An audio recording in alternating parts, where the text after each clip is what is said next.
এভাবে গাদি করে আলুগুলো রেখে দেওয়া হয়।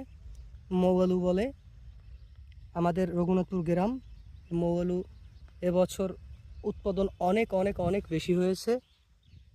আমাদের রঘুনাথপুরের গর্ব, কৃষকরা তাদের কষ্টের ফসল এভাবে আলু উৎপাদন করে শেষ পর্যন্ত বিক্রির উদ্দেশ্যে বাজারজাত করা হয়।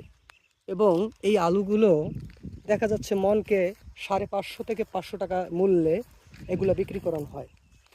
তো দেখুন আলুগুলো আমাদের এরকমই হয়। এটা হচ্ছে মাটির আলু, যাকে মৌ আলু বলে চিনে সবাই।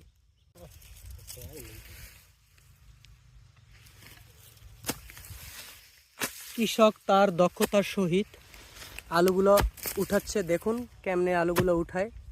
আমাদের মৌ আলু প্রাচীন যুগ থেকে এর প্রচলন ছিল। আমাদের এই যে মৌ আলু দেখুন, এই যে আমাদের রঘুনাথপুরের কৃষক, তার কষ্টের ফসল, এভাবেই আলুগুলো উঠানো হয়।